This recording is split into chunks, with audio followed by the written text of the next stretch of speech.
بسم اللہ الرحمن الرحیم۔ السلام علیکم۔ کیپٹل ٹاک میں خوش آمدید۔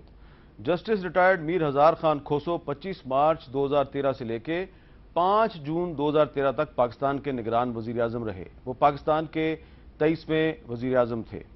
انہوں نے اپنی 84 سالہ زندگی میں تقریباً 72 دن وزیر اعظم ہاؤس اسلام آباد میں گزارے۔ بطور وزیر اعظم وہ کن تجربات سے گزرے اور ان کی زندگی کے اہم ترین واقعات کیا ہیں، اس پر آج ہم ان کے ساتھ گفتگو کریں گے، کیونکہ جب وہ وزیر اعظم تھے تو زیادہ تر میڈیا سے وہ دور رہے۔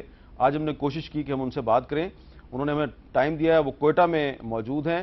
السلام علیکم کھوسو صاحب۔ السلام علیکم میر صاحب، کیسے آپ؟ جی میں خیریت سے ہوں، بہت شکریہ آپ نے ہمیں وقت دیا۔ میں چاہتا ہوں کہ گفتگو کا آغاز کچھ آپ کے عالم شباب سے کیا جائے۔ جب پاکستان 1947 میں معرض وجود میں آیا تو آپ اس وقت 18 سال کے نوجوان تھے۔ میں چاہتا ہوں آپ ہمیں بتائیں کہ ایک 18 سال کے نوجوان کی حیثیت سے آپ کا کیا کردار تھا؟ میں اس وقت میں ہائی اسکول میں پڑھتا تھا، جی، تو مجھے اچھی طرح یاد ہے کہ ہم اسٹوڈنٹ فیڈریشن ہماری تھی، مسلم اسٹوڈنٹ فیڈریشن کہتے تھے، جی، تو ہم پاکستان کے لیے ہمیشہ خواہش رکھتے تھے اور اس میں ورکنگ کرتے تھے، جی، اور یہ کرتے رہے جب تک کہ یہ پاکستان بنا اگست 14 کو 1947 میں۔ جی، تو میں نے میٹریکولیشن 48 میں کی، اچھا جی، گورنمنٹ ہائی اسکول شکارپور سے۔ جی، میں بہت زیادہ ایکٹیو رہا ہوں، پاکستان بنانے میں اچھا، ایز اے اسٹوڈنٹ۔ جی، تو اس زمانے میں شکر ہے، اس زمانے میں آپ کے آئیڈیل کون ہوا کرتے تھے؟ کبھی آپ کی قائد اعظم سے براہ راست ملاقات ہوئی؟ کبھی آپ نے ان کے کسی جلسے میں شرکت کی؟ یہ بات پاکستان بننے کے بعد ہوئی، اس سے پہلے نہیں ہوئی، اچھا جی، چانس نہیں ملا کوئی۔ تو پاکستان بعد میں لیاقت علی خان سے بھی کراچی، پاکستان بننے کے بعد کہاں پہ آپ کی قائد اعظم سے کہاں ملاقات ہوئی؟ کراچی میں ہوئی ہے۔ اچھا، تو کچھ میں آپ اس وقت کراچی میں پڑھتا تھا۔ تو کوئی آپ اپنی کچھ بتائیں گے، یادداشت پہ زور دے کے کیا باتیں ہوئیں، آپ نے کیا سنا ان کی زبان سے؟ وہ خاص کر کے تو وہ جو ہے ہمیں ٹیچنگ دیتا تھا کہ پاکستان بنائے اور اسے ایک خوبصورت ملک بنائے، ان کی خواہش یہ تھی، لیکن ان کو ٹائم نہیں ملا۔ ایک تو ان کو صحت نہیں تھی، اور دوسرا اس کو عمر بہت کم ہوئی، ہمارے ساتھ صرف 1 ہی سال رہے۔ ہاں بالکل صحیح۔ لہذا جو کچھ اسے کرنا تھا، جو کچھ نہیں تھا اس نے بنا کر دکھا دیا اور ثابت کر دیا کہ ہم پاکستانی ایک قوم ہیں اور قوم رہ سکتے ہیں اور قوم کو بنا سکتے ہیں، ملک کو بنا۔ کھوسو صاحب، آپ نے 1957 میں وکالت شروع کی، یہ بتائیے کہ وکالت شروع کرنے کے بعد آپ نے سیاست کی، کبھی کسی سیاسی جماعت میں یا سیاسی سرگرمی میں آپ نے شرکت کی؟